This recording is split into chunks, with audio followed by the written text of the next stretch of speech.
Shalom, shalom. Shalom. Je suis venu témoigner de la grandeur du Dieu de cette église.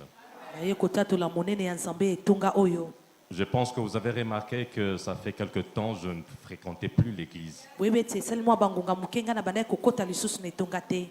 Subitement, il m'est arrivé un truc que je n'arrivais moi-même à ne pas expliquer en fait.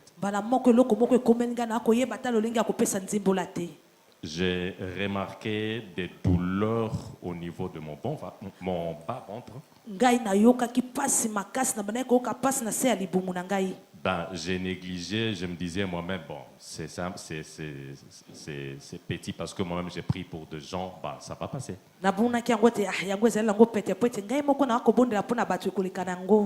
Et plus les jours passaient, ces douleurs devenaient atroces. Et les douleurs allaient jusqu'au niveau du dos et des fois j'avais des jambes vraiment ankylosées.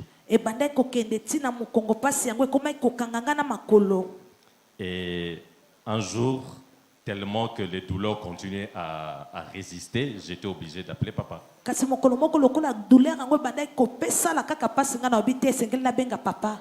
J'ai expliqué mon cas, bon, il a juste glissé quelques phrases sur WhatsApp. Pour moi, je me disais, oh, rien que ça comme prière.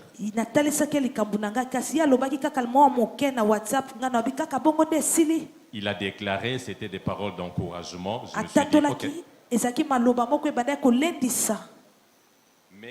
Mais un jour, je me suis réveillé le matin, je n'arrivais plus à respirer. J'ai été évacué à l'hôpital. Et arrivé à l'hôpital, on a demandé qu'on fasse quelques examens. Selon le diagnostic du médecin, ils ont jugé bon qu'il y ait des examens vraiment approfondis. Il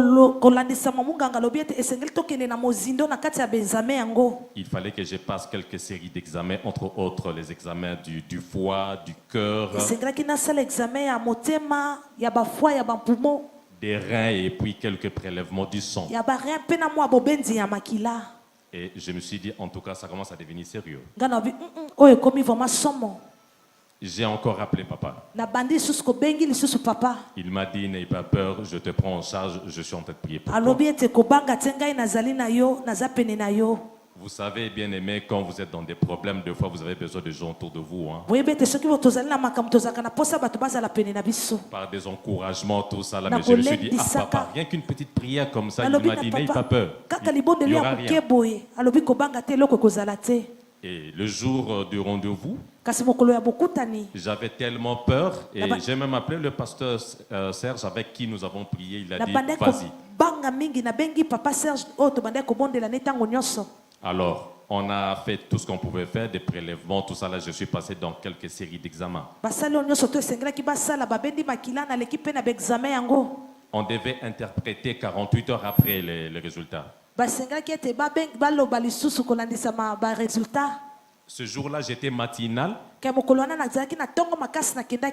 devais être la deuxième personne que le médecin devait recevoir. Curieusement, il a reçu la première personne, la deuxième personne, troisième personne. Il ne m'a pas appelé. Je me suis fait violence, je suis allé dans son cabinet, j'ai dit, mais qu'est-ce qui se passe? Vous ne me recevez toujours pas. Le médecin me regardera dans les yeux pour me dire, écoutez, j'aimerais te prendre en aparté parce que ton problème est vraiment sérieux.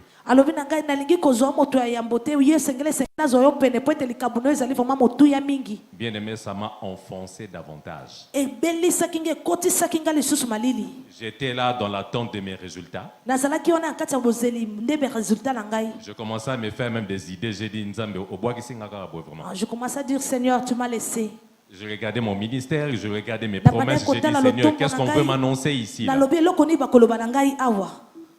Et arrivé à mon tour, il m'a appelé, je suis entré dans son cabinet. Je le regardais attentivement dans les yeux. Il m'a regardé et puis il était en train de voir maintenant les résultats sur son ordinateur. Alors, j'ai remarqué qu'il était en train de s'étonner lui-même. Il disait, c'est pas possible. Il continuait à dire, c'est pas possible. Et moi, j'avais toujours peur. Je dis, mais monsieur, qu'est-ce qui ne va pas? Et puis il me dit, mais je ne comprends rien du tout parce que les résultats d'avant et par rapport à ce que je vois là, c'est bizarre, mais je constate que tu es en très bonne santé.